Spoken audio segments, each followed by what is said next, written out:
Uma jovem recém-casada é encontrada sem vida e o incidente é arquivado como morte natural, mas as coisas não terminam por aí, porque esse é o único caso reconhecido em que um fantasma leva alguém para o tribunal.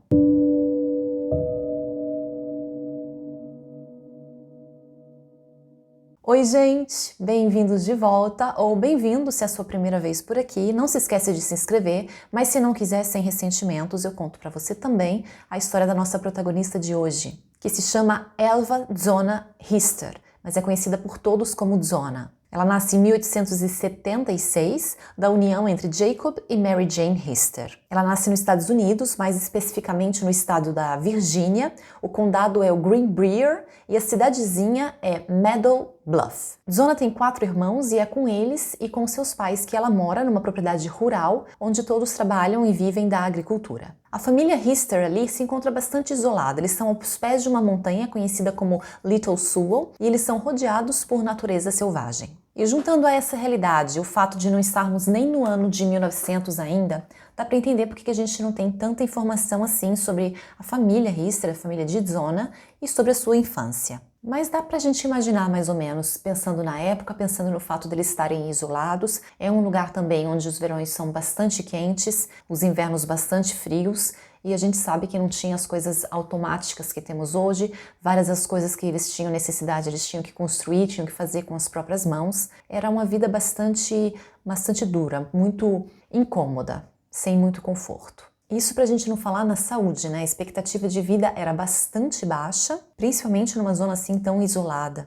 Isso quando a pessoa conseguia chegar à idade adulta, porque a mortalidade entre as crianças, entre recém-nascidos, era ainda maior. Ou seja, não era incomum que as pessoas morressem de doenças simples, como um resfriado, como uma gripe, porque os médicos custavam, porque medicamentos custavam, estavam distantes os médicos, às vezes não chegavam a tempo. Então muitas famílias acabavam recebendo mais visitas dos coveiros do que dos doutores. Mas Zona resiste, ela sobrevive e chega à idade adulta, mais especificamente aos 20 anos. O ano é 1896 e ela conhece um homem, Erasmus Stribling Trout-Shue, conhecido por todos como Edward. Eu não tenho ideia do porquê, mas é assim que a gente vai chamar ele. Ele era um serralheiro e naquela época funcionava mais ou menos assim. Ou você estava numa cidade grande, onde você podia abrir o seu pequeno negócio ali, ou mesmo conseguir fazer trabalhos em diversas oficinas, mas sempre no mesmo local. Ou você tinha que viver viajando. De vilarejo em vilarejo, quando acabava o trabalho em um local, você partia para o próximo. E essa última era a situação de Edward, e foi assim que ele chegou ao condado de Greenbrier, conheceu Zona e foi amor à primeira vista. E com a vida que Edward levava, ficava um pouco difícil manter uma relação à distância, então os dois resolvem se casar. Aliás, algo mais ajudou para que esse casamento um pouco às pressas fosse bem aceito.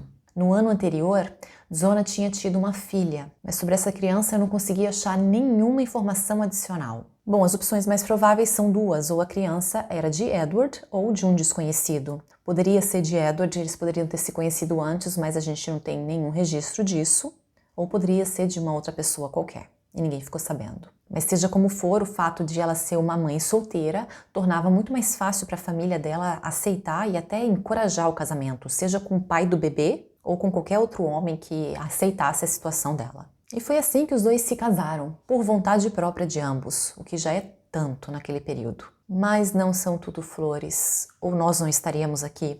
A família de Zona não foi exatamente toda a favor do casamento.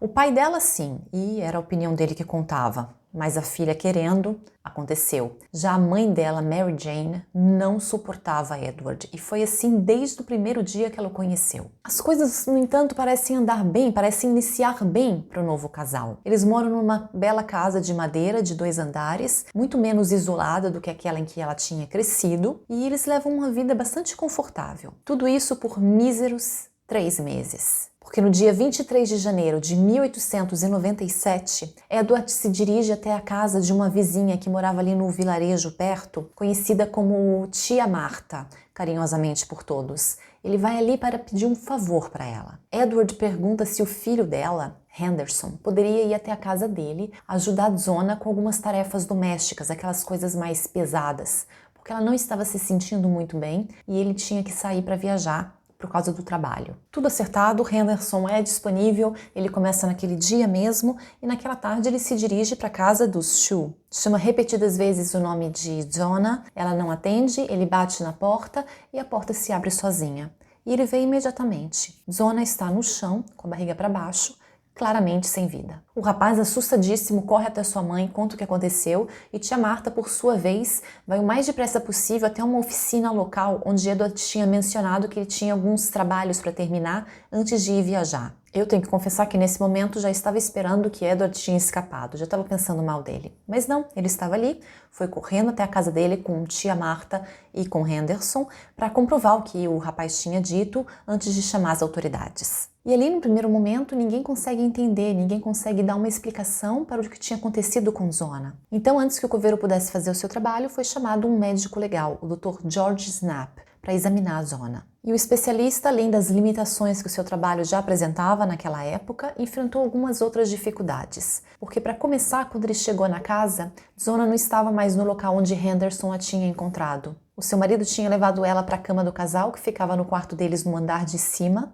tinha trocado as suas roupas, colocado o seu melhor vestido, acrescentou também um chale no pescoço e cobriu o seu rosto com um véu. E o médico desconfia. Mas existem muitas desculpas que ele pode e usa para afastar suas suspeitas. Pode ser que o marido não aguentou esperar vendo a sua amada ali no chão. A ignorância naquele período em relação a não contaminar uma cena de crime era uma coisa gigantesca, muito mais do que hoje. E assim o médico tenta se consolar e começa o seu trabalho. Só que Edward ainda não terminou de atrapalhá-lo. Ele não para de acariciar, abraçar, segurar a mão, dar um beijo na mulher. E quando o doutor tenta com muita calma ali argumentar com ele, ele chora, grita, soluça, parece não estar nem escutando. E assim, com o tempo, ele acaba vencendo o médico pelo cansaço, que desiste de pedir que ele se retire do quarto. O resultado, então, é uma perícia muito superficial do corpo. E não porque não tivesse nada para ser examinado ali.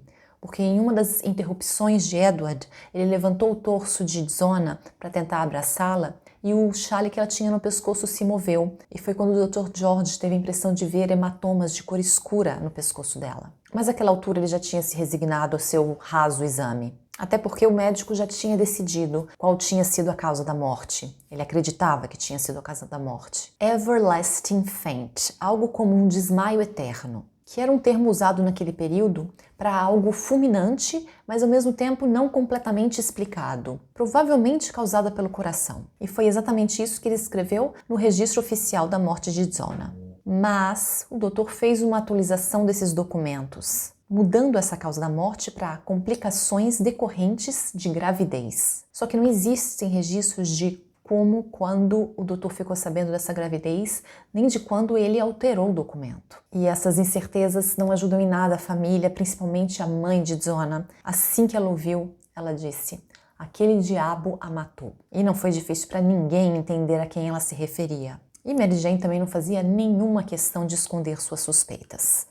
Quando o corpo da filha chegou à casa dos pais para o velório, todos ali já tinham ouvido sobre as desconfianças de Mary Jane, ou melhor, devo dizer, sobre as suas certezas de quem era o culpado, que, por sua vez, continuou a se comportar de uma maneira muito suspeita. Edward passava de crises de choro a gritos de raiva contra os céus por terem permitido que ele perdesse sua amada esposa. Mas o mais interessante era o momento exato em que essas demonstrações aconteciam, que era sempre que alguém se aproximava do corpo, sempre que alguém passava alguns segundos a mais olhando para a Zona, ou que Deus não permita alguém tentasse tocá-la. Aí sim ele fazia qualquer coisa para garantir que toda a atenção fosse voltada para ele. Só que, como eu disse, ele estava levantando muitas suspeitas e ele não parece ser um ator tão bom assim. Ele definitivamente estava exagerando. Como quando ele se precipitou sobre o corpo de Zona, aparentemente para tentar dar um abraço nela, no exato momento em que uma parente estendeu a mão para tocar a bochecha da moça. E Edward, quase desesperado, acabou balançando o caixão, consequentemente o corpo dentro dele. E aí sim ele conseguiu chamar muito a atenção de todos, porque a cabeça de Zona pendeu para o lado, mas de uma maneira não como seria o natural esperar de uma pessoa que é já sem vida, mas como se o pescoço e a cabeça não tivessem mais nenhuma ligação, como se ele tivesse sido quebrado. Agora, naquele velório não tinha nenhum médico, nenhum professor de ciência, mas com certeza todos tinham já visto mais de uma vez um cadáver na vida. E naquela morte ali tinha alguma coisa estranha, suspeita. E todos permanecem ali por alguns instantes sem reação, olhando para Zona, olhando para o pescoço dela, para a cabeça caída, até que Edward se recupera do susto e se apressa em pegar alguns panos que ele enrola e apoia a cabeça da mulher com eles, dos dois lados. Enquanto ele faz isso, ele chora dizendo que é para que ela durma melhor, que ela esteja mais cômoda. E já que ele estava ali, ele arruma também o chale,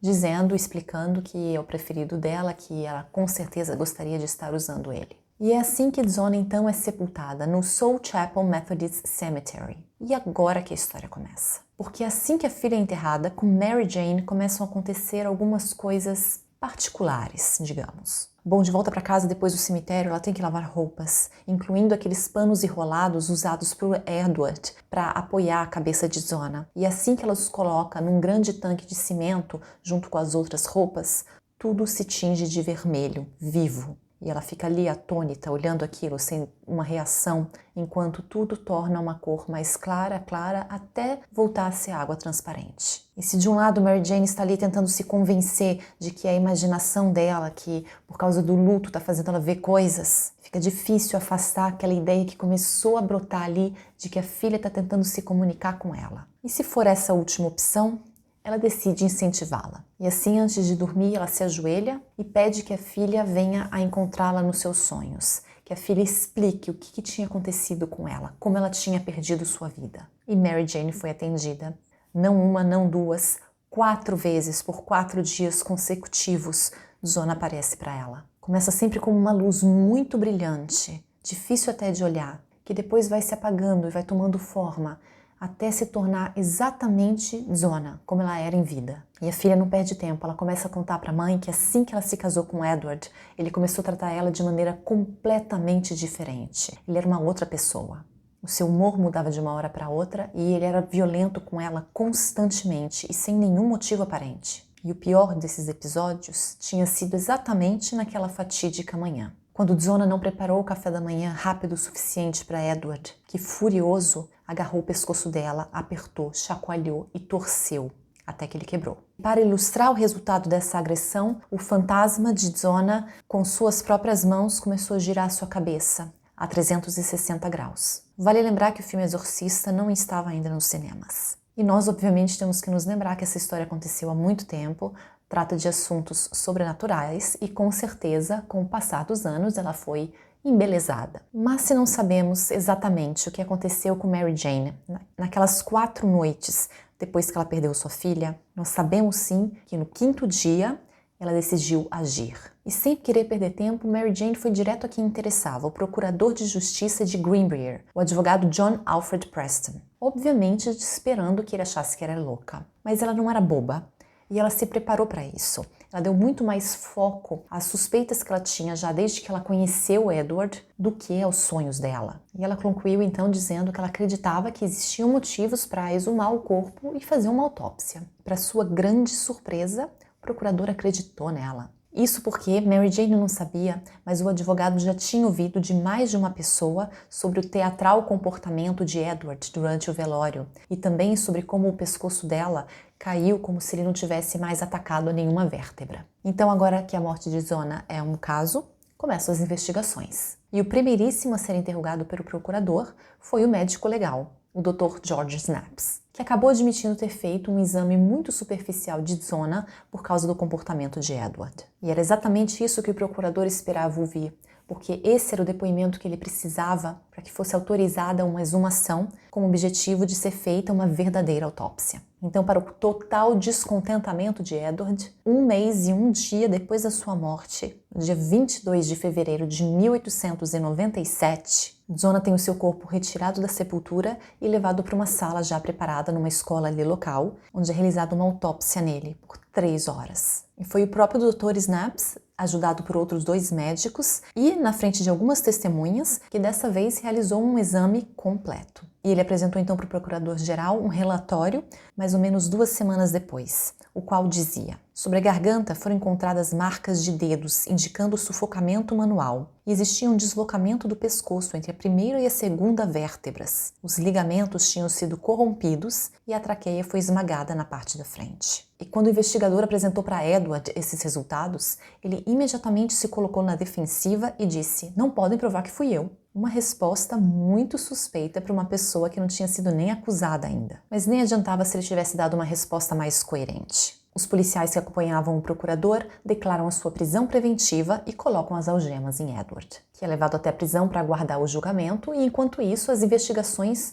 começam, principalmente sobre a sua vida, descobrir quem é essa pessoa, afinal ele era novo ali na cidade. E logo de cara algo muito interessante vem à tona. Aquele com Zona era o seu 3º casamento. O primeiro terminou com a esposa literalmente fugindo de casa e esperando alguns meses até ter a coragem de pedir o divórcio, declarando como motivo a extrema crueldade do marido. Já a segunda mulher não teve tanta sorte e perdeu sua vida em circunstâncias não claras, apenas 6 meses depois do casamento. E depois, como sabemos, veio Zona, que sucumbiu depois de apenas 3. Parece que a prática estava ajudando o Edward a se livrar das suas esposas cada vez mais rapidamente e de maneira mais definitiva. E como esperavam já os investigadores, ele também tinha uma ficha criminal. Edward, entre um casamento e outro, tinha passado algum tempo já na prisão, principalmente por roubo de cavalos de raça. E ali ele se encontrava novamente, no cárcere, onde o seu comportamento continuava a chamar a atenção. Ele contava os seus sonhos e planos para quem quisesse ouvir, falava até demais, segundo algum dos outros detentos. Ele contava geralmente sobre seus casamentos, não os passados, os futuros, porque ele planejava se casar ainda 7 vezes, e não ao mesmo tempo. Ou seja, ele pretendia se casar, se separar, se casar novamente, estava planejando um monte de casamentos e um monte de divórcios, ou separações mais drásticas, quem sabe. E nas poucas ocasiões em que ele não estava falando, ele gostava também de desenhar, geralmente imagens da vida cotidiana dele com alguma das suas futuras mulheres. Já quanto à última delas, Zona, ele disse para os seus companheiros de cela que ele não tinha nada a ver com o que tinha acontecido com ela, que ele não era culpado, que ele estava até muito tranquilo e não tinha medo do julgamento, porque não existia nenhuma prova contra ele. Julgamento esse que começa em junho, 5 meses depois do incidente com Zona, e conta com uma longa lista de testemunhas da parte da acusação, com o objetivo de pintar a pior imagem possível de Edward.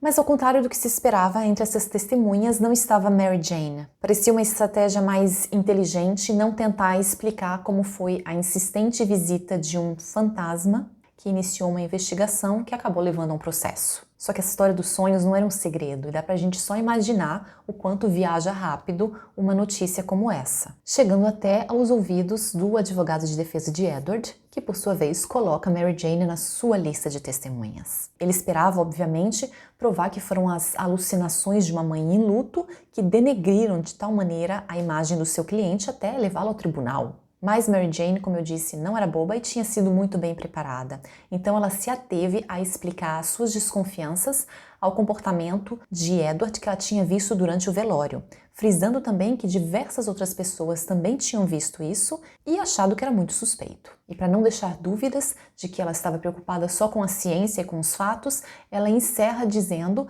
que ela tinha sim tanta certeza, principalmente por causa dos relatórios da autópsia. E o júri também pensou assim. A perícia no corpo de Zona e o histórico mais do que suspeito de Edward e dos seus últimos relacionamentos foram mais do que suficientes para um veredito unânime de culpado. Os jurados também sugeriram a pena de prisão perpétua, que foi acolhida pelo juiz. Mas Edward Shue não passou nem 3 anos na prisão, porque ele perdeu sua vida no dia 13 de março de 1900, na penitenciária estadual de West Virginia, em Moundsville, vítima de uma epidemia até hoje desconhecida. Ele foi então enterrado num túmulo não marcado no cemitério local, o White Gates Cemetery. E 16 anos depois foi a vez de Mary Jane, ainda contando a história de como a filha tinha aparecido para ela para que justiça fosse feita. Ela dizia também que nunca mais viu Zona depois daquelas 4 aparições. E no cemitério metodista de Soul Chapel, onde Zona foi enterrada, o estado de West Virginia colocou um marco histórico estatal, com as seguintes palavras: enterrada no cemitério ao lado está Zona Hister Shue. Sua morte em 1897